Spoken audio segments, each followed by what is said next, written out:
June 2009, a squadron from SILTM-6 deployed to Afghanistan to hunt down high-value Taliban targets.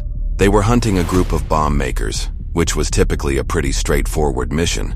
But word had spread that Navy SILTAMs were active in the area, and the bomb makers knew the SILTAMs preferred to hunt at night, which made them terrified of the dark. And so, the bomb makers came up with a surprisingly intelligent plan.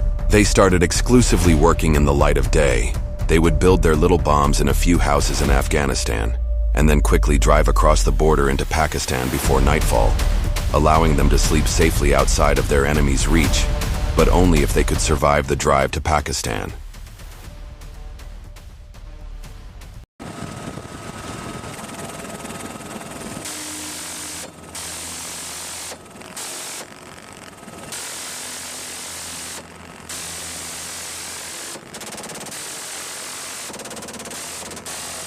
The SILTIMs were from Naval Special Warfare Development Group, Red Squadron, and they were arriving in Afghanistan fresh off the hills of saving Captain Phillips just 2 months prior. Needless to say, after making history and being all over the headlines for the last month, the team was feeling untouchable. They were the best of the best, and they knew it. But more importantly, the enemy knew it. They were stationed at Forward Operating Base Sharana in Paktika Province, Afghanistan. Unfortunately, they had multiple Black Hawk helicopters equipped with Gatling-style 6-barrel miniguns at their disposal. So they decided the best way to nail these bomb makers was to blast them from the sky during their drive to the Pakistan border.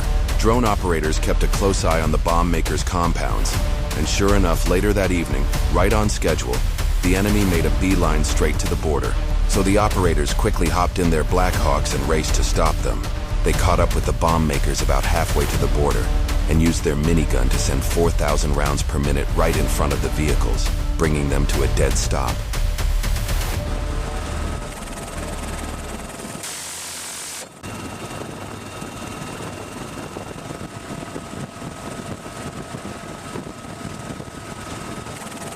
The SEALs could have easily ripped their cars in half with a minigun, and they certainly would have if they hadn't stopped. But they wanted to give these guys a chance to surrender, because taking them alive is almost always more valuable than just killing them. But unfortunately, they didn't surrender. Instead, they ditched their vehicles and took off on foot. One of them ran straight into some nearby tall grass to hide alone, and the SEALs decided that was their guy for the night. So they landed the chopper and walked into the grass. This was a dangerous move because the enemy could stand up and start shooting at any moment, and they didn't know exactly where he was in the field. But they were counting on having a faster reaction time than the enemy.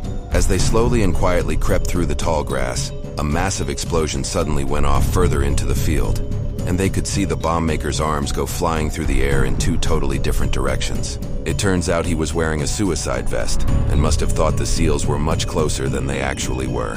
He blew himself up a bit too early, giving the SEALs nothing more than a good laugh before hopping back on the helicopter.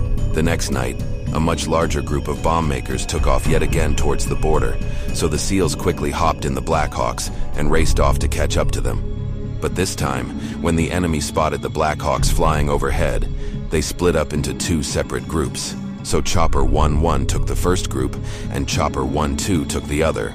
The group Chopper 1-1 was chasing ended up ditching their vehicles and running up a hill into some thick trees, so they wouldn't be able to attack from the sky. The SEALs quickly landed the chopper to chase them up the hill, but as soon as they reached the bottom of the hill, they got pinned down by the enemy on top. Needless to say, that was a bad position to be in.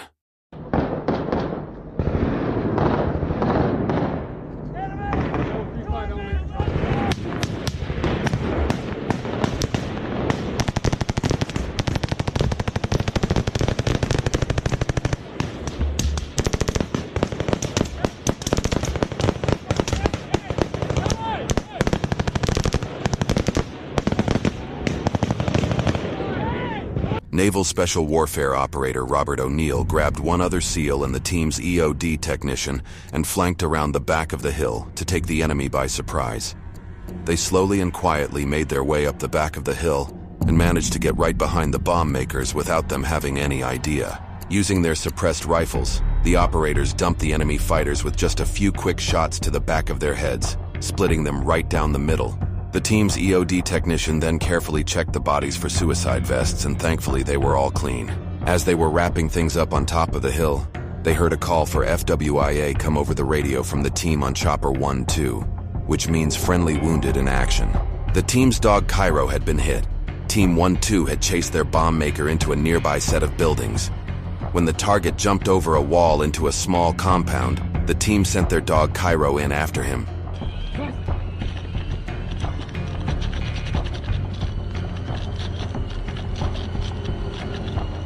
Cairo quickly jumped over the wall, but the bomb maker managed to climb into a tree before the dog could get to him. With the dog barking at the base of the tree, the terrorist coward shot several rounds from his AK into Cairo's abdomen. Despite his near-fatal wound, Cairo managed to drag himself around the wall and back to the team. Cairo had taken multiple shots so his teammates wouldn't have to, and thanks to his barking, the team now knew exactly where the bomb maker was. So they quickly surrounded the tree and shot countless rounds into the bomb maker, dropping him out of the tree. With the area now completely clear, the team's medics got to work on Cairo, just like they would any other human teammate. They quickly shaved his fur down and put a chest seal on to control the bleeding. They then called for a medevac, which quickly transported Cairo and the team to Bagram, before eventually loading Cairo onto a plane to Germany for further treatment. Despite the team's best efforts, it wasn't looking good for Cairo, so the team didn't hold much hope. But to everyone's surprise, just 3 days later, they got word that Cairo had survived. But not only did he survive, he was going to make a full recovery and return to the team very soon. Little did they know, Cairo would soon make history when he charged into Bin Laden's compound alongside his SEAL brothers during Operation Neptune Spear in 2011.